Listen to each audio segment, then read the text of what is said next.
This now brings us to the very big issue of why. Why the secrecy? Why has this been kept away from the public all these years? Many witnesses feel that in the early days, in the 30s and 40s and perhaps 50s, that there was concern for how the average person would react to this information, that perhaps society was not prepared, either on a theological basis or on a social basis, an economic basis, for this information. I will not dispute that fact. I was a child in the 50s, just born in the mid-50s, and I do not know personally what the milieu was that could have affected how people would react. I will say that this is 2001 and not 1951. And in the last half century, that argument is no longer valid. The world has seen humans walk on the moon. My uncle was one of the designers of the lunar module that took Neil Armstrong to the moon. I don't believe anyone living today on this planet would be shocked to hear that there is life in the universe and that we have been visited. I do think that the reasons for secrecy evolved in the 50s up to this date, and they have much more to do with the economic order and the fact that the technologies related to these extraterrestrial vehicles, as well as human breakthroughs unrelated to these extraterrestrial vehicles, have given us energy and propulsion systems within the black budget, compartmented, unacknowledged world, which would have a significant beneficial effect for the world, but would have a deleterious short-term effect for certain special interests.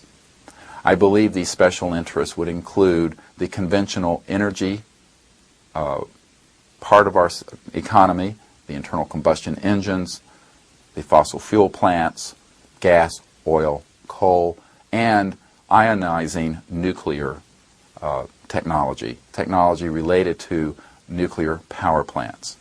We know that those technologies are already obsolete. I want to emphasize here that this is not a theory.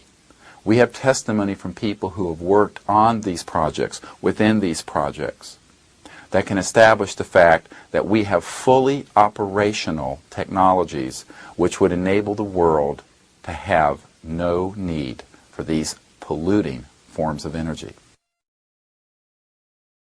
The first question, and this is probably one of the major reasons why this topic has been kept quiet so long, the first question that one might ask, even the man or woman on the street is going to ask, well, if there are these peoples from other planets and they're here visiting us, how did they get here?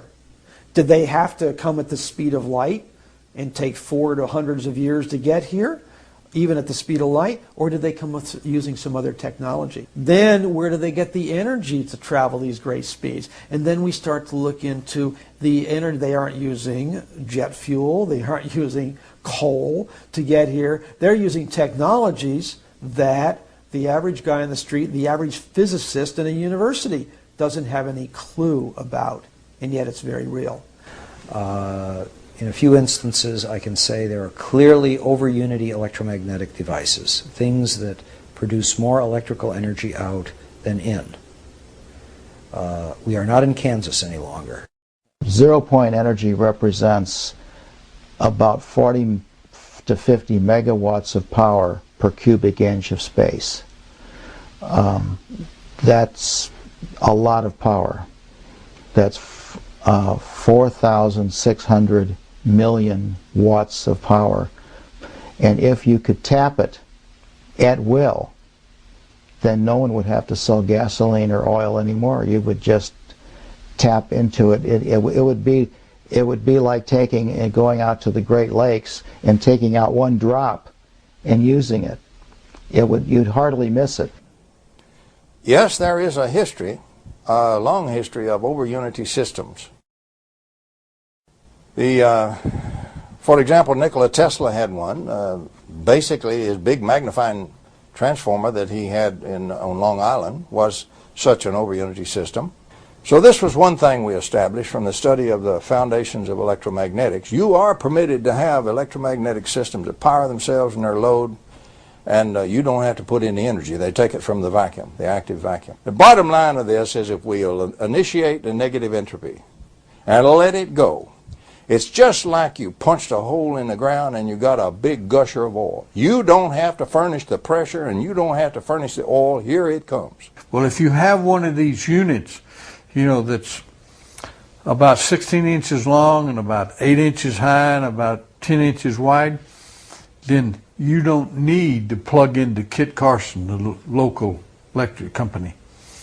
It burns nothing, no pollution, okay? It never wears out because there's no moving parts. What the people in power right now don't want us to know is that this free energy is available to everybody.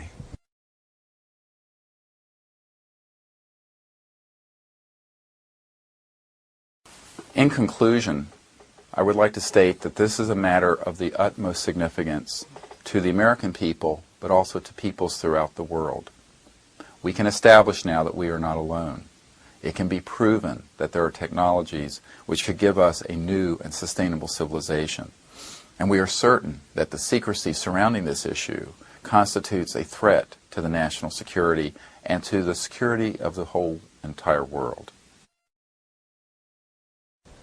This whole project of bringing this out in the open will probably take other people too.